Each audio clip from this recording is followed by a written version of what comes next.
you should know what triggers your stress response, what makes you angry, these really normal feelings that all of us have. What makes you anxious? What makes you feel worried or not good enough? And then you just write it down. And then you just basically look into how that makes you physically, feel physically as well.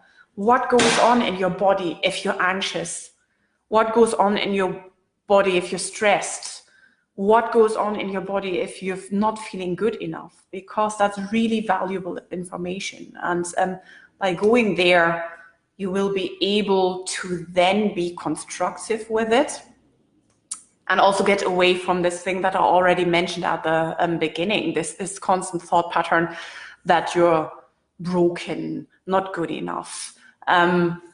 Because if you never know what triggers these feelings, there's not much you can do about them. So usually you have to go there and you have to know what triggers these feelings of stress, anxiety, whatever it is. We call that notice and focus. So you know what triggers it, and then you go back into your mindfulness practice where you're absolutely present, where you're just letting all those thoughts be. You let them come and you let them go again, and you go back into your body and you go back into your breath, so that you gradually get a chance to get out of this loop of thinking something is wrong with you just because you have this response, and then all these stories in your mind start to go off and you're going down the downward spiral, and that maybe slight stress response you had turns into full-blown anxiety at some point, and that's really not where you want to go. We sometimes recommend an exercise that we call the bell exercise. Bell because it's pretty easy to remember the words, B-E-L-L, essentially. So whenever you're stressed, anxious, when you get your sensations of performance anxiety, when you get your sensations of I'm not good enough, I don't have a clue what I'm doing, why do I even bother, all of that type of thing, go for B, which stands for breathe. So just by slowing down your breath, by doing that very brief thing that I went through with you there today,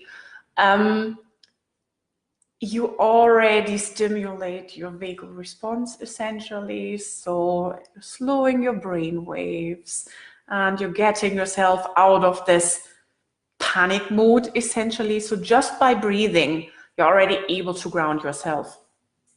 Then you're going for E, which stands for expand. Expand also physically, so don't make yourself small, obviously, and don't look inward towards your small self.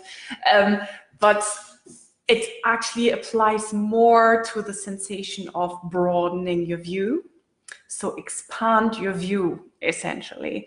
Go away from just looking inward and getting your subconscious script going and spinning the story further and further and further, and refocus on what's going on in the moment. And that's where the two L's come in. One is for listen. So you just really focus on what can I hear at the moment. Be really specific about that. What type of noise do you hear? Is it high-pitched, low-pitched, quiet, loud? Could it be a car? Is it a bird? Whatever. So just really listen for a while and just focus on what you hear. And then the next L comes in, which is look.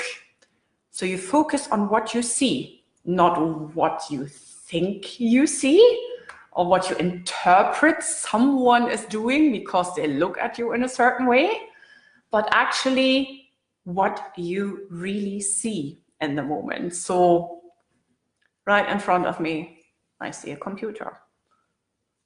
There's silver at the bottom, there's black around the frame, stuff like that. So really specific, just a focus reset.